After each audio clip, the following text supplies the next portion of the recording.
কবর এমন একটা জায়গা, এই কবরের মধ্যে গেলে পরে আপনি সেদিন আফসোস করতে থাকবেন যে আল্লাহ আমাকে আরেকবার আপনি দুনিয়ার মধ্যে পাঠান। কিয়ামতের ময়দানে হাসরের মাঠে আপনি আরেকবার আল্লাহ পাক রব্বুল আলামিনের কাছে আপনি বলবেন যে আল্লাহ আরেকবার এইবার যদি আমি দুনিয়ার মধ্যে যাই আর কোনো খারাপ কাজ করবো না, কিন্তু সেদিন আপনার কোনো চান্স দেওয়া হবে না।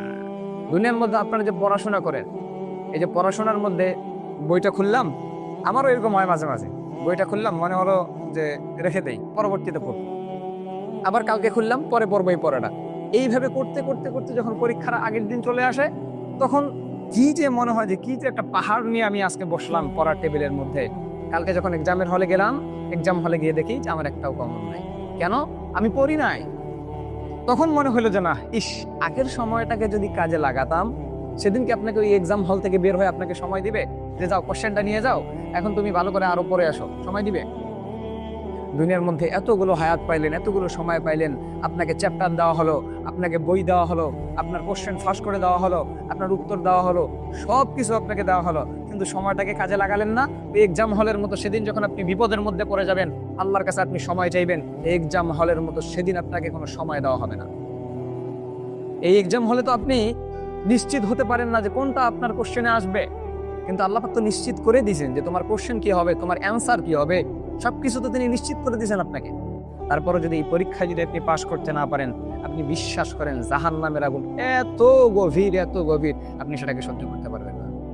আপনি সেটাকে সহ্য করতে পারবেন না। আপনি একবার মরবেন, আবার আপনাকে জীবিত করা হবে, মরবেন, জীবিত করা হবে, মরবেন, জীবিত করা হবে। আর দুনিয়ার মধ্যে আপনি সফলতা খুঁজতেছেন, জাহান্নামের আগুন সম্পর্কে আপনার কোনো ভয় হয় না। রব্বে কারীম যে তাকে ভয় করতে বলছেন, এটাতে আপনার কোনো দ্বিধাবোধ আসে না। কিয়ামতের দিন যদি বিপদের কাঠগড়ায় দাঁড়িয়ে যান, সেদিন আপনার কোনো বাঁচার কোনো উপায় আপনি সেদিন খুঁজে পাবেন না। কেউ আপনাকে বাঁচাবে না। আপনার মা আপনাকে দেখে পালাবে, আপনার বাবা আপনাকে দেখে পালাবে, আপনার সন্তানাদি যাদের জন্য দুনিয়ার মধ্যে সব করছিলেন, তারা আপনাকে দেখে পালাবে। আপনার স্ত্রী, যাকে আপনি মনের থেকে সবচেয়ে বেশি ভালোবাসেন, আপনার জীবনের থেকে, স্ত্রীকে আপনি বলেন যে ইস, তোমাকে খুশি করার জন্য আমি 4টা এনে দিব, সবকিছু তোমার জন্য করবো, সেই স্ত্রী আপনার থেকে পালাবে। কি মনে করলেন আপনি? দুনিয়ার মধ্যে আপনি চাইলেই একটা জিনিস হয়ে যাচ্ছে, কিন্তু আখিরাতের ময়দানে সেটা সম্ভব না।